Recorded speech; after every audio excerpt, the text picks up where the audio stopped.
নমস্কাৰ, এই মুহূৰ্তত দিব বিচাৰিছোঁ এক অত্যন্ত গুৰুত্বপূৰ্ণ খবৰ।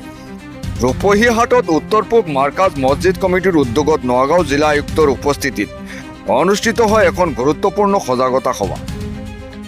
নতুন প্ৰজন্মক ড্ৰাগছৰ কবলৰ পৰা উদ্ধাৰ কৰাৰ লগতে এখন সুস্থ সবল আৰু সমাজ গঢ়ি তোলাৰ কি পদক্ষেপ গ্ৰহণ কৰিব পাৰি সেই সন্দৰ্ভত সভাত সজাগতা সৃষ্টি কৰা হয়। সভাত শিক্ষাৰ গুৰুত্বৰ ওপৰত বিশেষ গুৰুত্ব আৰোপ কৰি শিক্ষাৰ কোনো বিকল্প নাই বুলি উল্লেখ কৰে।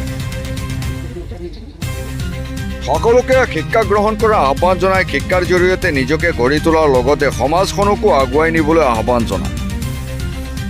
ইফালে চৰকাৰী বিষয়া হিচাপে দায়িত্ব পালন কৰি থকা সময়ছোৱাত কোনো ৰাজনৈতিক মন্তব্য নকৰে বুলি স্পষ্ট মন্তব্য কৰে জিলা আয়ুক্তগৰাকীয়ে।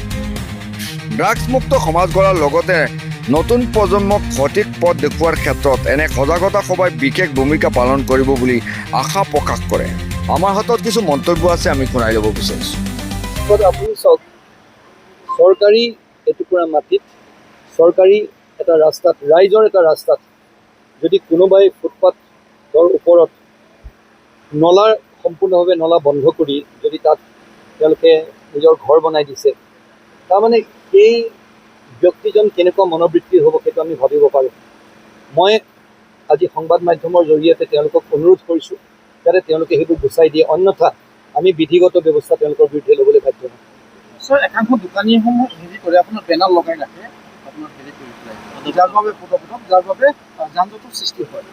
তেওঁলোকক ক'লেহে আৰু কাজিয়াহে মানে এটা বিশৃংখলাৰ সৃষ্টি হয়। সেইটো চাওক, তেওঁলোকে কৰিছে এনেকুৱা গোটেই আমাৰ নগাঁৱতে নহয়, সমগ্ৰ অসমৰ বিভিন্ন জেগাত তেওঁলোকে কৰে। কিন্তু তাত আমাৰ অকল প্ৰশাসনেই নহয়, অকল পুলিচেই নহয়, আমি সমাজখনৰ লগত একেলগে মিলি কাম কৰিব লাগিব।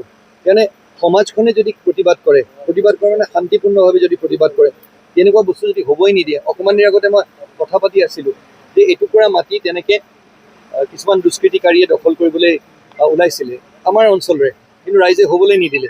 সেই তেনেধৰণে এইবিলাকতো তেওঁলোকে প্ৰতিবাদ কৰিব লাগে।